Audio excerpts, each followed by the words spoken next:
Здраво, јас сум Никола Поповски, универзитетски професор и економист. Во економијата често дискутираме за одредени состојби и решенија кои имаат директна примена во нашите животи.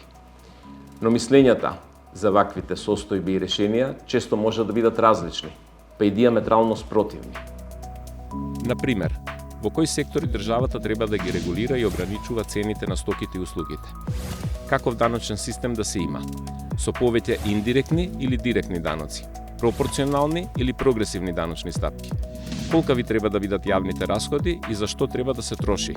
За земјоделски субвенции, социјални намени и повисоки плати во јавниот сектор или за изградба на инфраструктура, опремување во образованието и здравството и модерна одбрана?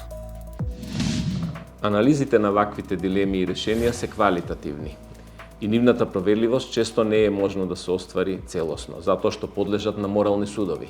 Граѓаните врз основа на сопствените перцепции и светоглед се определуваат за таквите решенија. Но наспроти нив постојат квантитативни податоци кои се многу прецизни и со кои многу полесно можеме да ја опишеме економијата. Економските показатели се точни, објективни, мерливи и споредливи со соодветните претходни показатели, но и во меѓународни размери. Од тука дебатата врз основа на ваквите показатели е базирана на факти.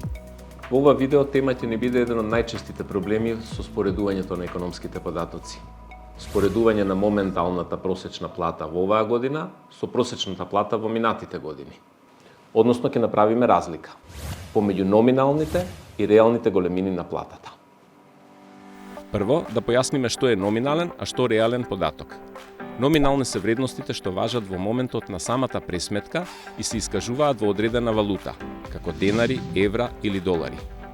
Ако во јули 2023 година просечната нето плата била 36.286 денари, тоа е нејзината номинална или моментална вредност. Реална или вистинска вредност пак е кога номиналната вредност ќе ја коригираме според стапката на инфлација на соодветната валута. Затоа споредбите на моменталните номинални големини од различни години е со манипулативен карактер, особено ако инфлацијата во текот на годината е поголема од 1 до 2%. Кога се споредуваат такви податоци, треба да се споредуваат реалните, а не номиналните големини. Со тоа ќе се избегне можноста граѓаните да бидат доведени во заблуда дали одредена појава се подобрила или не. Ајде да ја споредиме просечната нето плата во јули 2023 година со онаа во јули 2022 година, бидејќи во меѓувреме имавме зголемена инфлација, а тоа многу влијае на износот на просечната нето плата. Ако само ги споредиме номиналните големини на платите од двата месеци, во јули 2023 година е 36.286 денари и во јуни 2022 година е 31.812 денари, ќе добиеме дека платата оваа година пораснала за 4.474 денари. Но тоа е само номинален раст и тоа не е точно. За да се добие реалната слика на просечната нето плата во јули 2023 година, треба нејзината номинална големина да се сведе на реалната големина, споредлива со просечната нето плата од претходната 2022 година. За тоа се употребува така наречениот дефлатор за една година, со кој се намалува номиналната големина на просечната нето плата. Во нашиот случај дефлаторот е годишната стапка на инфлација, па просечната нето плата во јуни 2023 година треба да се коригира за процентот на официјалната инфлација во периодот јуни 2023 јуни 2022 година. Или во случајот, годинешнава јулска просечна нето плата од 36.286 денари, за да се спореди нејзината номинална големина со платата од јули 2022 година, треба да се намали за нивото на годишната инфлација во периодот јули 2023 јули 2022 година, и тоа е 8,4%.